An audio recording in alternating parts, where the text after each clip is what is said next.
Terapeuta doutora Carla Della Barba Petricelli. Pronunciei quase corretamente. Fez corretamente, sim. Que é a equipe Mater que a senhora participa? Sim, eu sou fisioterapeuta, né, especialista em uroginecologia e trabalho com obstetrícia há muitos anos. E na especialização de fisioterapia em obstetrícia da Unifesp, eu me encontrei com 3 profissionais e nós nos reunimos e montamos a equipe Mater. Então, são fisioterapeutas que atendem gestante, mulheres, né, durante a gestação, pós-parto, ou mulheres em diversas fases da vida. E aí a gente se juntou justamente para dar um atendimento mais humanizado para essas mulheres que estão num momento bem especial. Quando a senhora fala em equipe Mater, tem que ser mulher para atender gestante? Não, existem profissionais homens que também atendem mulheres durante a gestação, mas nós, né, somos mulheres. Mas como é que é a aceitação das gestantes quando chega um fisioterapeuta, um homem para atendê-la? Tem alguma resistência? Não existe resistência porque é um profissional, igual o ginecologista. Existem tanto ginecologistas homens e tem mulheres que preferem homens, né, para fazer os seus exames de rotina e tudo mais. Mas a fisioterapia, ela é uma especialidade muito feminina, tem muito mais mulheres atuando na fisioterapia do que homens, né? E tem poucos homens que atuam na área da saúde da mulher. Existe uma vertente, né? Porque muitos que atendem na saúde da mulher também atendem na saúde do homem, porque existem disfunções pélvicas também para o homem. E as mulheres fisioterapeutas atendem também essa especialidade. Então, às vezes, tem alguns homens que se interessam pela área também para atuar com a saúde do homem. Outro assunto, a doutora Carla destacou um aspecto interessante. As mulheres preferem mais os homens para atendê-la? Eu acho que o senhor nunca percebeu essa situação? Não, eu nunca percebi isso. Eu acho que tem para todo gosto, né? Sim. Sim. Enfim, é um tabu que já caiu por terra há muito tempo, o fato de um ginecologista homem ou uma ginecologista mulher.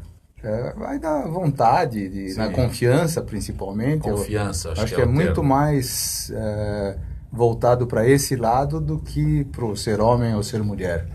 Então, se uma pessoa indica um médico para alguém, ela vai nessa indicação, não importa se é homem ou se é mulher. Sim. Tá? Não vem ao caso, como ela disse, são profissionais que estão ali para atender um paciente e tentar resolver o problema dele. Doutora Denise, endocrinologista. Prazer tê-la aqui, doutora Denise. Prazer também, bom dia. A senhora é a doutora Denise Ludovico. Isso. E o que como é que é a ADI? ADJ. ADJ Diabetes Brasil. É a Associação de Diabetes Juvenil, que agora foi uma associação criada só para diabetes juvenil, mas agora atende os pacientes com diabetes tipo 2 ou qualquer tipo de diabetes. Doutor Assunto, deixa eu voltar com o senhor aqui, quando eu o apresento como especialista em medicina reprodutiva. O senhor disse que há 20 anos participa de um grupo. É mais, né? Não, eu só quero estabelecer, porque eu posso dizer que é um assunto novo no Brasil. 20 anos não é nada na medicina. Não é nada. Né? Realmente é uma especialidade ou um conjunto de especialidades bastante nova. Então, hoje a pessoa que faz medicina reprodutiva, de forma alguma ela vai atuar no campo da medicina reprodutiva fazendo tudo. Então, ele tem que ter uma equipe em volta, tanto de ultrassonografista, quanto de laboratório, de fisioterapeuta, às vezes, de psicólogo, enfim, é uma equipe multidisciplinar bastante grande e bastante complexa. O tratamento em si é um tratamento onde a pesquisa não é uma pesquisa tão demorada para chegar num diagnóstico, não existe tanta coisa assim em relação à clínica para ser pesquisada. Tanto que mais ou menos 20% dos casais que nos procuram, nós não conseguimos chegar a nenhum diagnóstico. Como não chega o diagnóstico? Como? Eles são rotulados como uma esterilidade ou uma infertilidade sem causa aparente. Não é que não exista causa, Sim. só que nós não temos meios para descobrir essa causa. Então, aí fica a pergunta, puxa vida, esse casal que tem uma infertilidade sem causa aparente, ele vai ser tratado de uma forma leve, né? Então, vamos fazer um coito programado, ou uma inseminação intrauterina. Então, no meu entender, isso é completamente errado. Se nós não conseguimos descobrir a causa, nós temos que tratar da forma mais eficiente possível. Quando se fala em medicina reprodutiva, e é por isso que eu estabeleci aí um período de 20 anos que eu considero nada, né? Mas estou falando em termos de Brasil. Qual é a aceitação do brasileiro?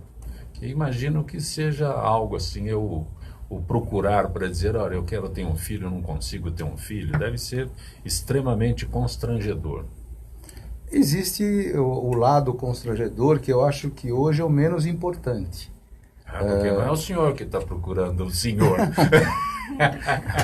O senhor está no céu, mas... É o senhor que está procurando o doutor. Sou eu que estou procurando o mas doutor. É o lado realmente hoje que menos pesa no fato do casal querer se tratar ou não. Tá? Acho que o mais importante realmente hoje é a parte financeira. Né? Porque as pessoas têm que ter condições para se submeter a esse tratamento. É um tratamento que não é barato, ele é caro, ele custa. O Estado tem muito pouco recurso para investir nisso. São muito poucos os casais tratados anualmente de forma gratuita. Nós temos no Sapiente...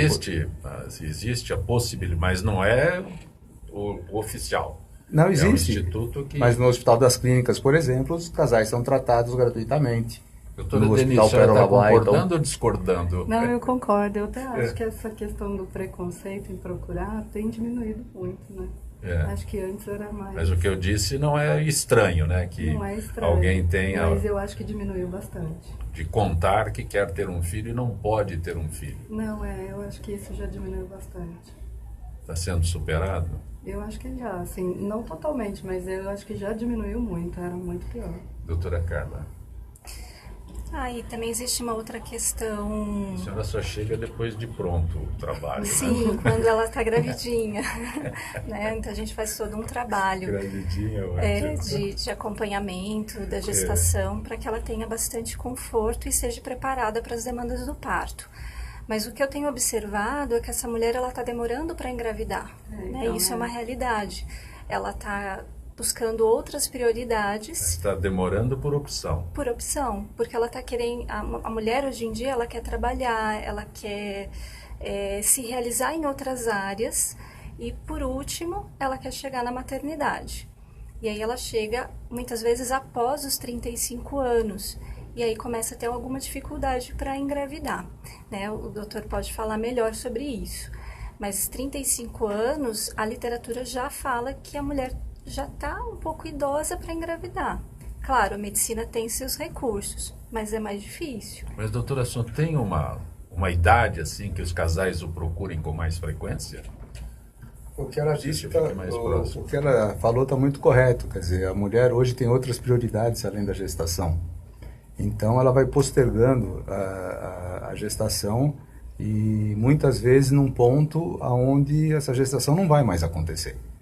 Porque a vida reprodutiva da mulher, ela é bem finita, quer dizer, 35 anos é uma idade mágica, vamos dizer. Até os 35 não teria problema para engravidar. Dos 35 aos 40, isso ficaria muito mais difícil, e dos 40 em diante, praticamente impossível. É mais ou menos assim, ok? Então, o que as mulheres podem fazer? É verdade. Eu preciso dizer para o senhor que a Sandra, minha cunhada, engravidou aos 50 anos. A menina tem o nome de Valentina. Porque milagre acontece. Mais valente não pode ser. Isso é um milagre, não é o não dia a dia. Dentro da medicina. Não está dentro da curva. E hoje a mulher tem que pensar muito na função reprodutiva dela, que é finita. Então, se ela quer postergar essa gravidez, hoje existe o congelamento de óvulos, por exemplo. Tá? Se uma mulher congelar seus óvulos aos 30 anos, aos 32 anos, a probabilidade dela conseguir uma gestação com esses óvulos, depois, se ela não tiver uma outra forma, é muito alta. Então, é um procedimento que é simples, é muito pouco invasivo, é muito rápido para ser feito, a mulher não precisa dispor de muito tempo para isso, e com uma efetividade muito alta. Então, se a mulher tem 15 óvulos congelados numa idade até os 35 anos, provavelmente ela vai conseguir ter um filho com esses óvulos. Doutora Denise, a senhora é consultora e acabou de dizer diabetes juvenil, né? Sim. Aí é possível evitar diabetes? Então, a gente tem diferentes Prevenção tipos. para diabetes? A gente tem diferentes tipos, né? Os principais, o diabetes tipo 1, que é o mais comum nas crianças, é uma doença autoimune. E aí a gente não tem como evitar. Mas o diabetes tipo 2, que corresponde à maior parte da população que tem diabetes, aí sim pode fazer atividade Por que física. levantou a mão aí? Eu tenho diabetes tipo 2, né? Aí os hábitos de vida podem prevenir, ou uma vez que você tem o diagnóstico, ajudar no tratamento, né? Uma alimentação saudável, praticar atividade física. Mas quando é o diabetes tipo 1, não há como evitar. Assim, aí já é inquestionável, né? É porque às vezes as famílias, por desconhecimento, as famílias são meio condenadas, do tipo, fez diagnóstico numa criança de 1 ano, porque deu refrigerante, doce, não sei o quê. E muitas vezes não é por isso. Agora, é fato que se a gente tiver uma alimentação saudável e fizer atividade física, a gente pode prevenir, adiar ou até usar isso como parte do tratamento. Ninguém quer alimentação saudável. Todo mundo quer ir no fast food, nas áreas de alimentação, dos shoppings. Mas assim... É maravilhoso. Tem já que foi ser... lá assim, quando abre o olho assim, naqueles... Mas é que tem que ser a maior parte do tempo com uma alimentação saudável. Fico assustado com os meus comentários, mas é muito bom naquelas praças de alimentação, não é não? Eu acho. Não, todo mundo, né? É tanto que essas crianças, por exemplo, isso é uma coisa que ainda surpreende muita gente, eles podem comer açúcar, sorvete, chocolate, porque eles vão receber a aplicação de insulina para compensar isso. Mas aí, de novo, não dá para comer à vontade, porque como qualquer outra pessoa, a gente começa a comer à vontade, a gente ganha peso também. Um termo que é recente também, e todo mundo fala, eu não sou diabético, eu sou pré-diabético. Isso não existe, eu tenho ou não tenho? Não, existe, assim, uma condição em que você, se não mudar os hábitos, você vai se tornar diabético. Tem muita gente que nessa fase consegue reverter e não ter diabetes, fazendo atividade diabetes física. regride? É como se ele regredisse. Assim, a tendência que você tem de ter diabetes continua lá. Mas se você consegue manter alimentação saudável e atividade física, pode acontecer dele regredir. Mas aí você tem que manter isso para sempre. Sim. Aí você não consegue. Não pode ir em shopping mais. De vez em quando só, né? É muito bom, porque o diabetes me parece que está nos assuntos mais discutidos nos dias atuais. A gente considera uma epidemia, né? E tem a projeção é de aumentar cada vez mais. Quando as pessoas descobrem que têm problemas com diabetes, parece o fim do mundo ou não? Para algumas, sim. Depende muito da experiência também que a pessoa tem, né? Às vezes você já tem um parente na família que teve complicações graves, alguma coisa assim, eu acho que acaba sendo difícil. No caso do diagnóstico das crianças também é complicado, porque ninguém imagina que a criança vai ter, né, algum problema de saúde. E aí é uma readaptação da vida para essa condição. Mas, assim, hoje a gente tem um tratamento que possibilita a qualidade de vida. Até juntando os assuntos, falando de reprodução, as meninas que têm diabetes tipo 1 agora engravidam, né? Que antes, às vezes, elas eram até... orientadas a não engravidar, porque isso poderia oferecer risco para elas. E hoje em dia o tratamento melhorou tanto e essas meninas chegam tão bem na vida adulta que elas engravidam e algumas procuram fazer fertilização para ter filhos. Acho que tudo, essas coisas vão andando junto, né? Deixa Melhorando. eu aproveitar que o senhor está aqui, o doutor Assunto, quando a senhora falou de diabetes, ele até levantou a mão. Só uma parte. Eu recebi um vídeo outro dia. Mais próximo, por favor. Eu recebi um vídeo outro dia que é interessante. Então, uma pessoa comentando que 50% Eu vi. das pessoas que têm diabéticos não sabem que são têm diabéticos. Então a pergunta é como conseguiram fazer essa estatística? E por que o sistema de saúde não avisa essas pessoas?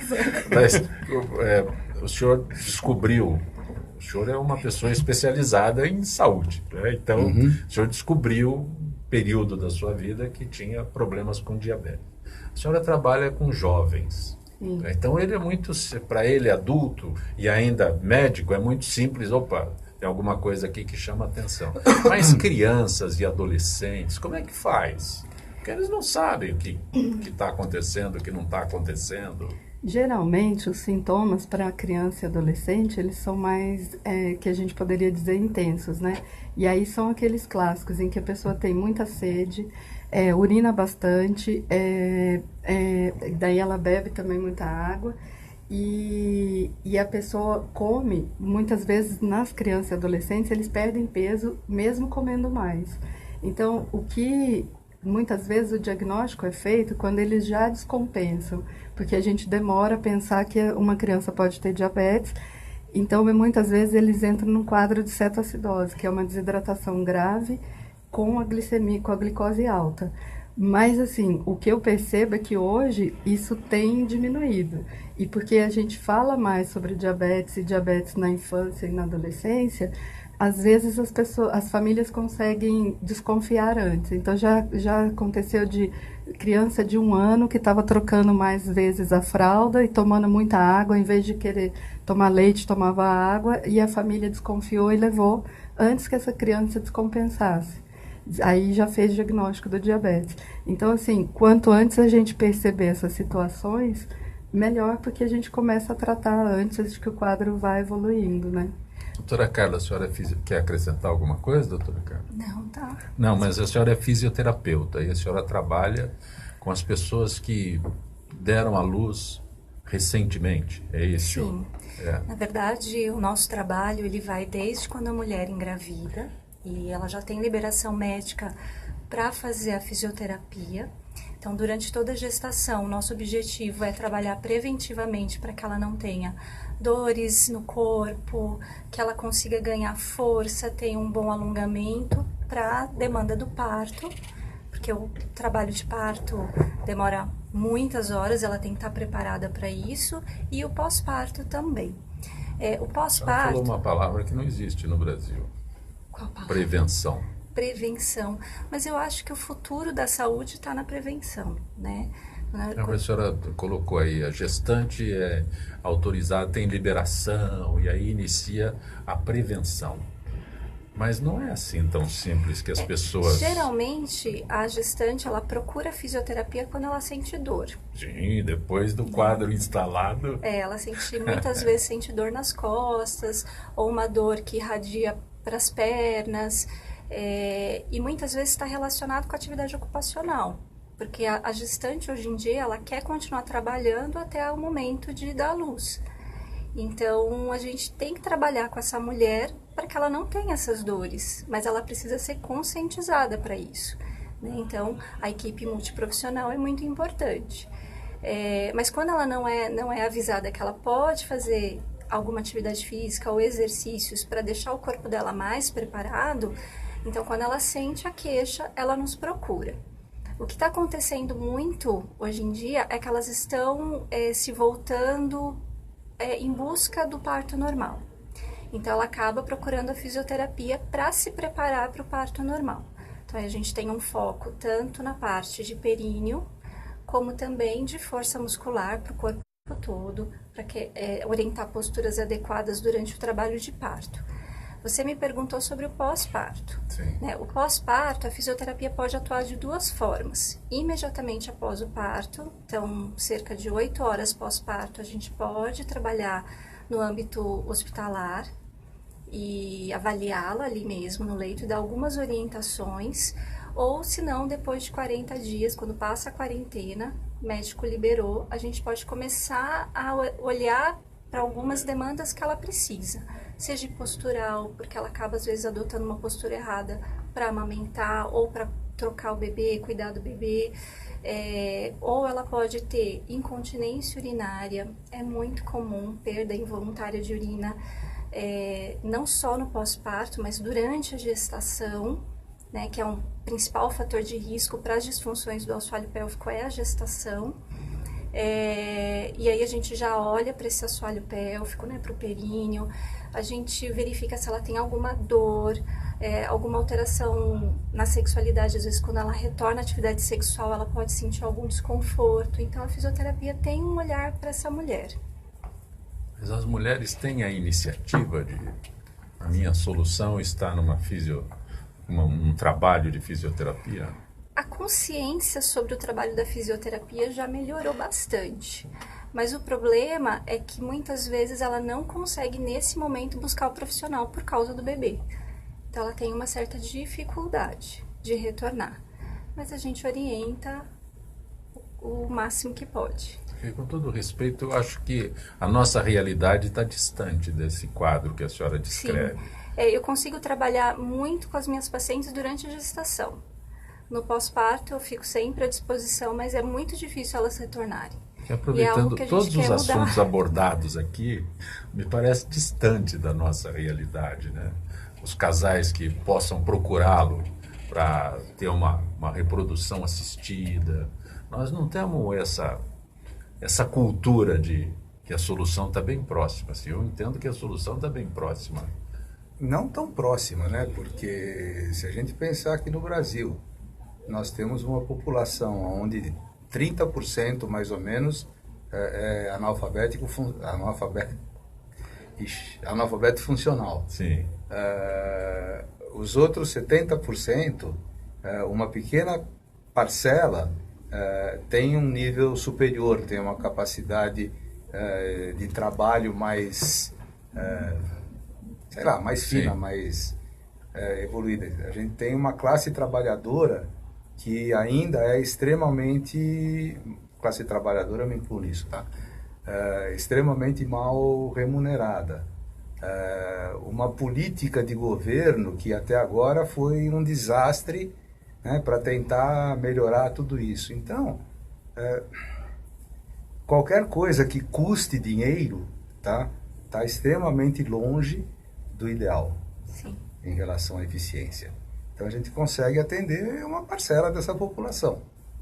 Tá? Aquela população que vai ter condições de arcar com o custo de uma reprodução assistida, de uma fisioterapia ou de um acompanhamento adequado em relação à diabetes. É uma infelicidade, quer dizer, uma tristeza que hoje, né, com o desenvolvimento mundial, a globalização, nós ainda estejamos engatinhando na parte assistencial. Deixa eu descrever um quadro aí que é bem próximo do que eu imagino, né?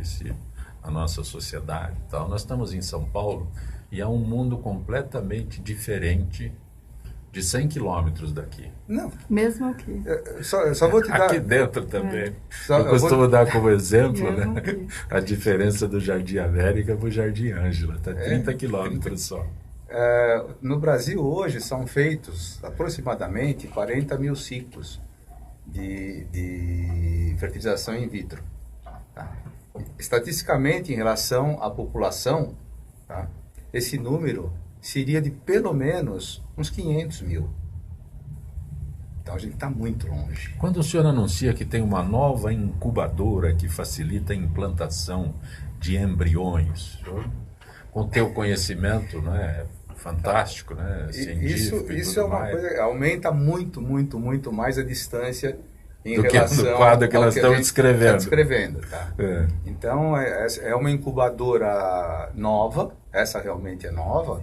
Ela começou a ser utilizada de forma prática no mundo há 2, 3 anos, não mais do que isso. É um equipamento muito, muito caro ainda. O que ele faz? Na verdade, misturaram uma incubadora com um microscópio e uma câmera fotográfica, tá? A gente consegue colocar 15 pacientes no mesmo momento na incubadora, com 16 embriões ou 16 óvulos de cada paciente. E essa incubadora vai fotografando cada óvulo desses, ou cada embrião, numa frequência que a gente regula. Normalmente cada 5, cada 10 minutos. E depois isso vira um filme. E nós conseguimos analisar o desenvolvimento embrionário de uma forma retrospectiva. Então, é muito importante nós sabermos como foi a divisão celular daquele embrião, para saber se ele tem uma maior ou uma menor chance de implantação. Então, analisando o filme, a gente chega a essa conclusão. Ainda não existe estatisticamente uma melhora no resultado de gravidez. Tá? Parece que isso se mantém igual. E quando a gente fala em resultado de gravidez, a gente fala no resultado de gravidez de um ciclo de tratamento. Então, se esse ciclo resultou em 8 embriões, por exemplo, tá? E eu transferi apenas um, eu não terminei esse ciclo. Então, eu tenho que ter transferido os 8. Ok? Sim. Então, a doutora Carla está fazendo a projeção aí das gestantes. Não, a gente não transfere. Tá? Hoje a tendência é a transferência de um embrião, no máximo 2. Tá? Inclusive, é uma conduta que a gente já vem tomando há alguns anos. Tá? Então, limitar o número de embriões transferidos. Tá? Com isso, a gente diminui a probabilidade de gravidez múltipla, que é um fator extremamente complicador da gestação, do parto e do puerpério. Não, a senhora está ouvindo? Não, eu concordo com o que ele falou, e eu estou pensando ainda um pouquinho atrás, que a gente falando do acesso, que quando eu digo que o tratamento do diabetes melhorou muito, mas não é de acesso para todos, né? Essa melhora nem todos conseguiram acompanhar. E eu acho que aí, assim, é lógico que depende de políticas públicas, de conhecimento e a população ir atrás de informação. E aí a gente vai buscando recursos para isso. Eu discuto, questiono, né? Não discuto, questiono. É a população procurar informação. E esse quadro de Brasil que eu cito sempre, né? Jardim América e Jardim Ângela, né? 30 quilômetros de distância aí. Não é fácil, mas se consegue. É que eu acho que a gente talvez tenha uma cultura de ser muito, não é acomodado no sentido de não querer, mas de achar que a gente não tem direitos. Eu acho que é desinformação. E aí, como associação de diabetes juvenil, a principal ação da associação é fornecer conhecimento tanto para quem tem diabetes, quanto para os profissionais de saúde. Mais até do que assistência na Associação de Diabetes, é muito mais essa questão de orientação do que a assistência. A gente faz cursos qualificadores para qualificar profissionais de saúde para trabalhar com essas pessoas, inclusive mostrando para elas que assim, o tratamento do indivíduo, ele tem que saber sobre o que ele tem, sobre a medicação que ele usa, qual o efeito daquilo, porque senão a gente realmente não consegue atingir o melhor tratamento. Se eu não tenho informação de que existe algo diferente do que eu faço e que pode ser melhor para mim, como eu vou atrás disso, né? E talvez assim, a população informada e buscando os direitos, a gente consiga mudar, porque parece que a gente não consegue mudar do sistema para a população, beneficiando a população. Então, pelo menos a população exigindo, talvez a gente consiga isso de volta. Assim, grande parte é isso. É que eu acho que é um caminho longo, Concordo. né? Sim. Eu acho que é um caminho muito longo. Aproveitando o momento aí, as crianças gordinhas, né? Estamos falando de diabetes, né? As crianças gordinhas, né? Aí os pais não têm a preocupação, só querem que emagreça, mas não visando, não preocupados com um problema de diabetes? Curiosamente, aqui no Brasil, a gente não tem uma alta incidência de diabetes tipo 2 na infância. Mesmo com as crianças, o maior número de crianças já obesas. é diagnosticado rapidamente, porque senão os problemas são gravíssimos. Exato. O problema é a gente não perceber e demorar para fazer o diagnóstico. Mas aqui no Brasil, apesar de ter aumentado a quantidade de crianças obesas, a gente não tem um aumento no número de diabetes tipo 2. Está nessa estatística. Mas assim, para adolescente já está começando a aumentar. Para adolescentes a gente já vê que está começando a aumentar, sim. Porque também tem a questão do tempo, né? De que você convive com a doença ou com um distúrbio, né?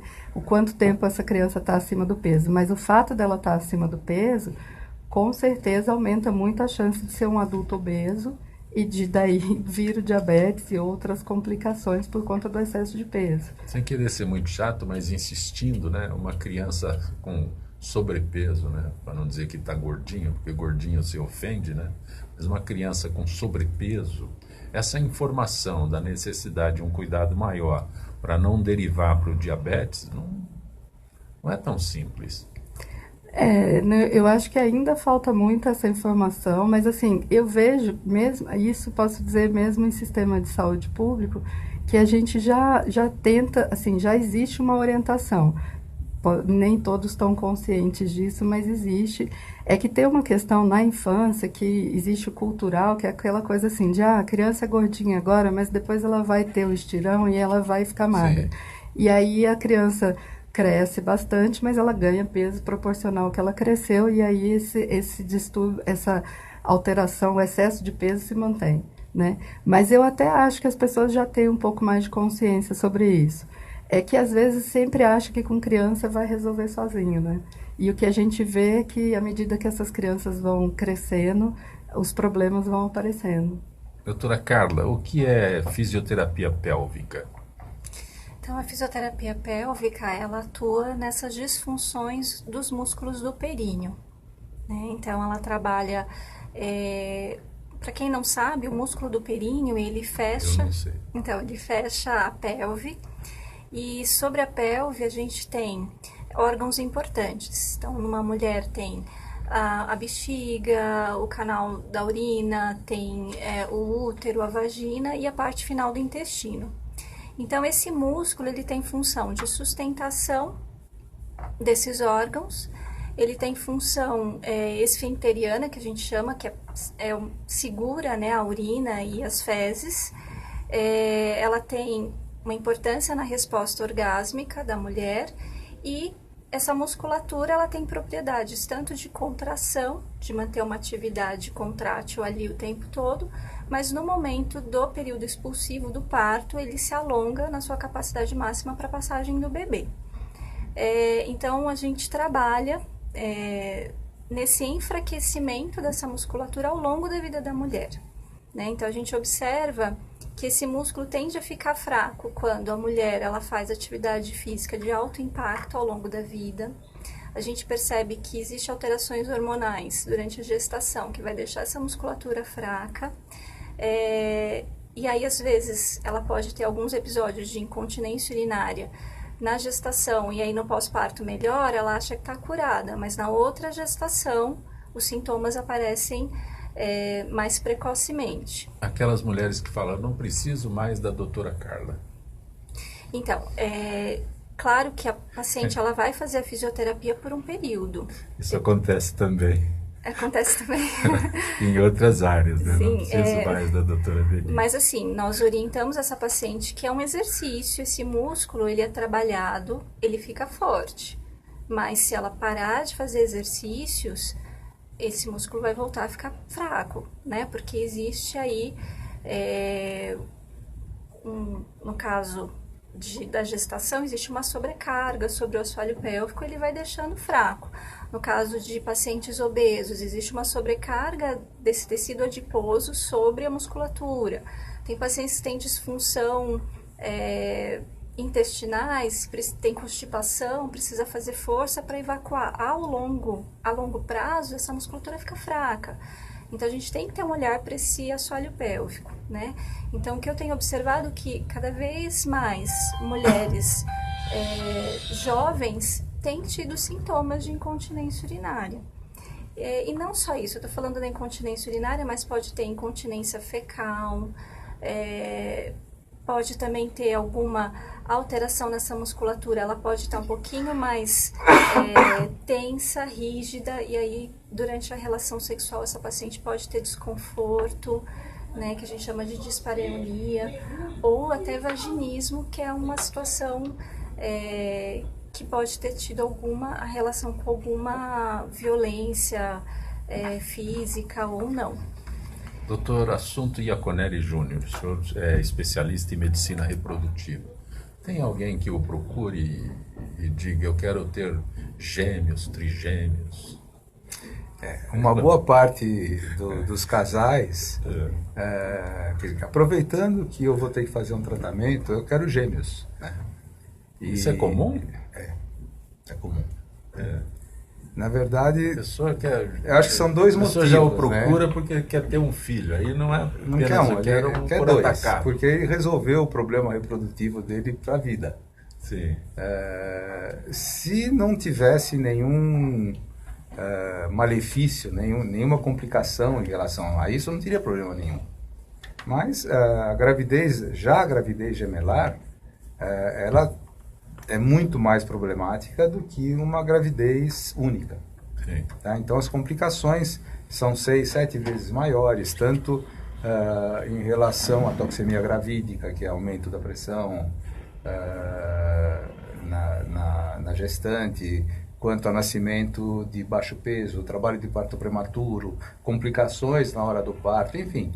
São uma série de eventos que, se a pessoa for ler, ela não vai querer.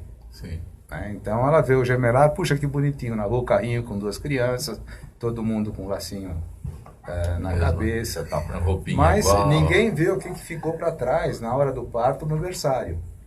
Então a prematuridade é muito grave. Mesmo hoje em dia, com toda a assistência neonatal, a prematuridade pode levar a lesões irreversíveis para o resto da vida. A pergunta que eu fiz como curiosidade de jornalista, se procuram para ter gêmeos, né? É mais frequente do que se possa imaginar? É bem frequente. É bem frequente. E essas pessoas, às vezes, não aceitam no primeiro momento. Você diga, não, você não... Você pensar bem, você não vai querer ter, um por vez. Tá? Eu não vou ganhar mais ou menos se for um por vez, tá? O importante, ele foi lá porque quer um filho, tá? E não porque quer 2 ou 3 ou 4. Tá? Então, cada vez menos isso vai acontecendo na nossa população. Aproveitando, doutor Assunto, a Flávia da Moca, pessoas que podem engravidar normalmente, podem aí fazer a escolha para uma inseminação? Não tem muito sentido, né? Se ela pode engravidar naturalmente, para que ela vai fazer um tratamento com inseminação ou com reprodução assistida? Pode se esperar tudo. Tem pessoas que... Existem alguns eventos, então... Desculpa, doutora Denise, por que essa expressão? Não, é porque eu acho que sim, mas não faz sentido mesmo. Não faz sentido. As pessoas podem procurar, mas não existe sentido nenhum. Não tem. Por exemplo, não tem problema nenhum para engravidar, mas existe uma doença relacionada ao sexo, uma hemofilia, por exemplo. Tá? Então, aí tem sentido, sim, essa pessoa fazer um tratamento para engravidar, fazer um diagnóstico pré-implantacional, e a gente só vai transferir meninas, né? Porque a mulher não tem hemofilia. E assim por diante. Existem alguns... Fala hemofilia, mas diabetes me parece que é um problema muito grande, problema grave com relação à gestação. Não, mas aí nós não conseguimos evitar a diabetes. Eu sou curioso, eu quero saber. O diabetes com a gestação, na verdade, assim, é que durante a gestação a gente tem várias mudanças do organismo feminino, e aí uma mulher que já tem diabetes, que engravida, é um pouco mais, a gente considera uma gravidez mais complicada do que uma gravidez em quem não tem diabetes. E existe a possibilidade de, uma vez grávida, ela fazer o diagnóstico durante a gestação do diabetes. Mas assim, aí você não tem, isso é da mulher gestante, né? Não tem como você fazer a escolha de colocação do embrião, nada relacionado com a criança nesse momento. Eu interrompi. Eu não tenho como selecionar Mais um próximo, embrião, por favor. não tenho como selecionar um embrião livre de diabetes. Não, Não dá para existe, escolher? né? Não dá para escolher? Só se perguntar, né? Você tem, você não tem? Não tem como. As pessoas são exigentes. Mas não, Aí isso eu não tem procuro, como. eu quero lá né? Existem muitas doenças gênicas hoje Sim. que nós conseguimos fazer o diagnóstico no embrião e não transferir esse embrião. Certo. Tá? Existe uma infinidade delas hoje em dia. Mas são muito poucas ainda em relação ao universo que nós temos em relação a essas alterações. Doutora Carla, Juliana de São Bernardo, fisioterapia pode ajudar a evitar trombose? Bem, se ela está perguntando sobre trombose... Não sei a relação do assunto que nós estamos comentando aqui. Provavelmente ela já deve estar investigando alguma coisa, né? Mas assim, a fisioterapia ajuda bastante com exercícios, mas precisaria investigar exatamente se ela já tem a trombose ou não. Mas ajuda bastante com exercícios, com... No caso de trombose, me parece que o sintoma não, já está instalado. Já está instalado. Mas geralmente, né, ela deveria procurar um vascular, procurar direitinho, saber, se informar se ela já tem uma tendência. Hoje em dia tem muitas mulheres que acabam usando muita medicação, que isso pode ser, né, um fator de risco para gerar trombose. Então precisa estar investigando melhor. Os exercícios ajudam bastante na circulação, mas teria que ter certeza se a paciente tem ou não alguma alteração já. Doutora Denise, o Marcos de Pinheiros, ele faz uma pergunta interessante que depois eu acrescento mais aqui. Segundo o Marcos, pergunta se rótulos dos alimentos com descrições diet sem açúcar são confiáveis. Diet, light, não é isso? Então, a gente, assim, a princípio eles são regulamentados e devem ser confiáveis. A diferença é o que é light e o que é diet, né? O diet é quando a gente tem a isenção de alguma substância no alimento. Então, por exemplo, se o alimento não tem açúcar, ele pode ser chamado de diet. Ou se ele não tem nada de gordura, ele pode ser chamado de diet. Então, a gente tem que ver o que a gente está procurando, porque às vezes... Diet não é que não tem açúcar? Não. O diet é a isenção de alguma substância. Então, um alimento que não tem 0% de gordura, ele pode ser chamado de diet também. E aí é isso que a gente tem que buscar e saber interpretar o rótulo, né? Eu porque não sei, às vezes eu sou zero em rótulo. Então, às vezes a gente lê o diet e fala, nossa, e aí a tendência é ver o diet e achar que como não tem açúcar eu posso comer até mais, né? Mas aí ele não tem açúcar, ele tem gordura. Eu, aliás, faço isso com muita frequência, né? Quando eu disse, o assunto me olhou assustado, eu não sei rótulo, eu não sei ler rótulo, eu não conheço. Eu não consigo ler o rótulo, esse é o problema. Também, as letras são minúsculas. Não, mas eu não sei. E o que é pior ainda, a desinformação de quem me atende.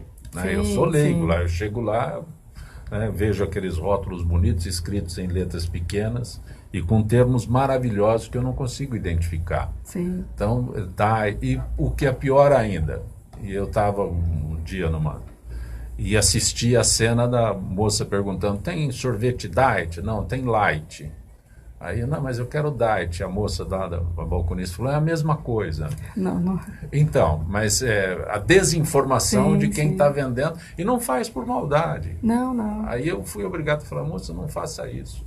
Se ela tem diabetes que você não sabe o que é e você oferecer para ela um light que você diz que é a mesma coisa, mas tem açúcar, olha, a moça olhou para mim assim com cara que está me atrapalhando a venda, né? E a gente confunde muito, a gente associa o termo diet ao sem açúcar, mas não necessariamente é só ao açúcar. A gente pode ter um produto diet que não tem gordura. O light mas é quando a gente... necessariamente eles não podem ter açúcar. Não. Não existe não existe nenhum, assim, para ser diet, ele só precisa ter exclusão de um tipo de alimento. Ele pode ser diet com açúcar. Isso me assusta mais Ele ainda. pode ser diet com açúcar se ele não tiver gordura, por exemplo. O alimento não tem gordura, mas ele tem açúcar. E se ele não tiver zero, ele pode ser chamado de diet, pela regulamentação do que é o termo. O light é um produto que tem redução de alguma dessas substâncias. Então, ele tem 30% a menos de açúcar, ele é light. Ou 30% a menos de gordura. Agora, o diet, se for um alimento que... Isso confunde muito. E aí, as pessoas vão ler preocupadas só com açúcar e, às vezes, compram enganadas. E a gente também, além de saber... Vou repetir um detalhe que eu acho importantíssimo, quando eu digo que não conheço rótulo, eu não sei aqueles termos, né? O senhor não consegue ler, né? Eu não consigo e não sei o que tem lá. Eu também muitas vezes leio e não sei o que é. O que significa. Mas eu vou dizer porque me chamou muito a atenção. Aí estava lá a pessoa comprando tal, e pegou e falou, é diet. Aí tinha lá, estava escrito açúcar invertido. Sim, né? É um tipo de açúcar. Aí o balconista falou, então, não tem, porque açúcar é invertido. Quase que eu falei, quer dizer que o açúcar está do outro lado. Né? E me parece que é açúcar com cítrico, alguma coisa assim. E tem várias denominações para o açúcar, né? A gente tem, e isso é uma outra coisa também, que às vezes você não vê claro no rótulo, mas o açúcar invertido é um tipo de açúcar. Então, açúcar, assim, exatamente. E quando a gente pensa, às vezes eu acho que assim, tem uma outra questão que a gente associa o diabetes ao açúcar, né?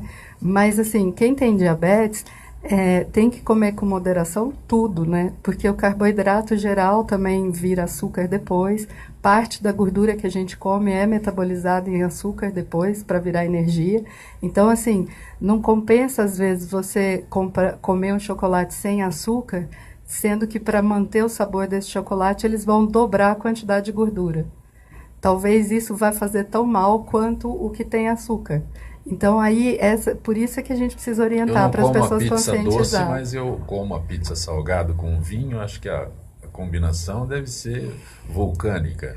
Na verdade, aí depende também do recheio, dessas coisas. Mas o que eu acho é que, assim, falta muita informação. O assunto ficou assustado. Não, e a minha receita... Quando a gente vai fazer... Quando a gente vai fazer os cursos de orientações para profissional de saúde, a maioria dos profissionais, mesmo, às vezes nutricionistas, não sabem a diferença entre diet e light. Então, é falta de informação mesmo. E quanto mais a gente fala sobre isso, eu acho que mais desperta a curiosidade, as pessoas vão atrás. O certo seria quem está vendendo e está ali para informação saber falar, né? Do que... Mas é muito difícil. É difícil até porque tem profissionais de saúde que não sabem. A gente é um trabalho árduo, que demora, mas é um trabalho de formiguinha. Alguma fórmula para esconder para disfarçar ali o perigo que está aparente para eles, né? Não para nós. Sim, sim.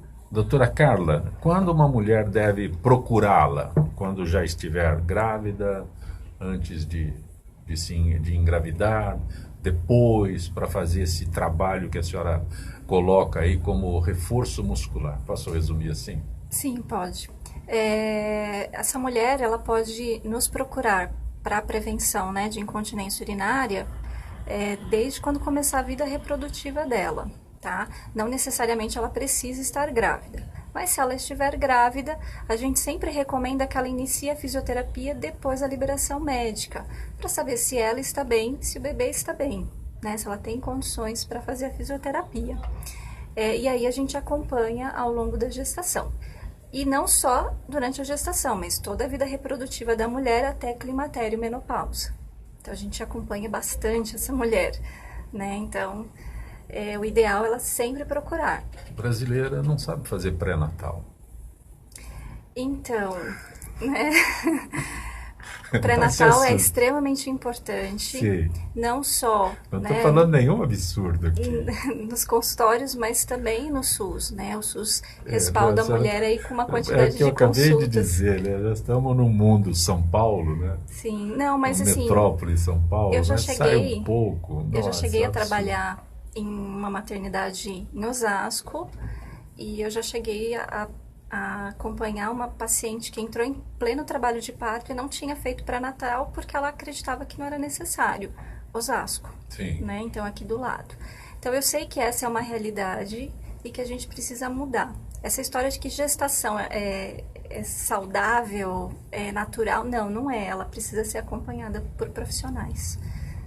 Doutor Assunto, quando um casal deve procurá-lo, tem algum período, algum tempo que o casal fala, não dá certo assim? Então, por definição, a esterilidade ela acontece depois de 1 ano de tentativas, né, com uma atividade sexual regular, sem que ocorra gestação. Isso tem algumas variáveis. Então, primeiro, um casal que tenha 38 anos, 39 anos, esse tempo pode ser mais curto? Eu acho que deve ser mais curto. Não que nós vamos intervir de alguma forma, mas simplesmente para uma pesquisa um pouco mais rápida em relação ao que a gente consegue diagnosticar, tipo uma obstrução tubária, uma análise seminal, que são exames que são simples de serem feitos e que nos dão uma conduta, né? Então, uma mulher que tem uma obstrução tubária não vai engravidar. Então, para que ficar perdendo tempo e esperar passar 1 ano, 2 anos? Sim. Tá? Existe uma curva em relação à fertilidade da população. Então, se eu pegar 100 casais que querem engravidar, no primeiro ano, 80 deles vão engravidar, sem problema nenhum. 20 não engravidam e vão para o segundo ano. No segundo ano, esses 20 são 100%. Durante o segundo ano, desses 20, 5 vão engravidar. Então, os 80% de fertilidade já caiu para 25%. Esses 15 que sobraram vão para o terceiro ano. Tá? A partir daí, a chance que eles têm de gravidez é de 3%. Sim. Tá? Então, você vê que à medida que se alonga o tempo sem gestação, essa probabilidade diminui bastante. O que eu me pergunto sempre é eu imagino um casal que queira ter filhos, né? O momento que descobre que há necessidade da ajuda de um profissional. Eu acho que a partir do momento que o fato de não engravidar começa a incomodar o casal. Tentar é bom, não sei se o senhor sabe disso, Não, ficar lógico, tentando isso é muito divertido. bom. É a parte boa da história. Então, mas quando isso começa a incomodar o casal, eu acho que ele tem que buscar ajuda. Sim. Não esperar... Pois não. Não, eu Tanto concordo. tempo. Eu acho que não precisa seguir a regra de 1 ano. Não tem um prazo, né? A gente tem isso como orientação geral, mas eu acho que o bom senso é isso mesmo, a hora que começa a incomodar. E nessa época do ano que nós estamos aí com um calor maravilhoso, aqueles que estão preocupados com diabetes, tem cuidados especiais? Então, os cuidados Porque são... um sorvete nessa época do ano é maravilhoso. Então, a gente pode tomar sorvete, né? Mas não pode ser todos os dias e na quantidade que a gente gostaria. Não pode ser todo dia? Normalmente não, para ninguém, né? Mesmo para aquela pessoa que é muito magra, que não tem ninguém com diabetes na família, a princípio, se a gente continuar abusando, uma hora isso pode aparecer. Mas assim, as orientações são, dentro do ideal, manter uma alimentação saudável, fazer atividade física, isso tem uma função muito importante no controle e para evitar também diabetes. No caso das crianças, e falando também de diabetes tipo 1, que é mais comum na infância, mas pode acontecer também com adolescentes e adultos jovens, a gente no calor bebe muita água habitualmente, mas a gente não costuma urinar mais, porque a gente transpira e daí você perde essa água. Então, assim, muito excesso de água. Mas quando tem o desconfiômetro aí que está bebendo muita água, não sei se urinando pouco, aí a senhora fala sobre a transpiração você maior. consegue. É porque daí isso é muito individual, né? Tem pessoas que transpiram muito e elas não urinam muito. Tem alguma alteração na transpiração, na cor da urina? Tem alguma coisa Não dá assim? para afirmar isso. As pessoas até falam às vezes que a urina fica mais espumosa, mas assim, tecnicamente não tem uma associação com o aspecto da urina, não. E o fato dela ser mais clara ou mais escura depende da concentração, a quantidade de líquido que a pessoa tem, né? Então, também não dá para afirmar. Mas, assim, se você, por exemplo, uma criança que já deixou de usar fralda e não urina na cama à noite, volta a urinar na cama. Ou adulto também que passa a acordar várias vezes na noite para urinar. Isso chama atenção. Apesar do calor, a gente está bebendo mais água, mas daí, assim, é sempre melhor, e aí volta a questão da prevenção. Se a gente tem alguma suspeita, procura a orientação médica para daí investigar. A senhora tem uma forma de localizá-la rapidamente? O endereço da ADJ Diabetes Brasil, como localizá-la rapidamente? Então, tem o site da ADJ, que é www.adj.org, que aí tem lá várias informações, tem o endereço também da associação, tem várias informações sobre diabetes tipo 1, diabetes tipo 2, informações sobre os cursos também que a gente faz para os profissionais de saúde. Daqui uma semana a gente vai para um acampamento com 80 crianças com diabetes tipo 1. Vão mais ou menos uns 80 profissionais de saúde, entre médicos, enfermeiras, nutricionistas, e psicólogos, vão bastante gente. E paralelo ao acampamento, vai acontecer um curso de qualificação para os profissionais de saúde que trabalham com diabetes tipo 1. Doutor Assunto Iaconelli, tem uma forma de localizá-lo rapidamente? O Grupo Fertility tem um site? Tem, fertility.com.br, é o nosso site. E nós estamos localizados em São Paulo, na Brigadeiro Luiz Antônio 4545. Doutora Carla Petricelli, equipe Mater, tem uma forma de localizá-la rapidamente? Sim, pelo site equipemater.com.br, e lá tem todos os nossos contatos, endereços e as mídias sociais. Agradeço a doutora Carla Petricelli, a doutora Denise Ludovico, o doutor Assunto Iaconelli Júnior, que participaram desta edição de Gente que Fala. Estaremos de volta amanhã, sempre com direção do jornalista Fausto Camunha. Gratos, até lá.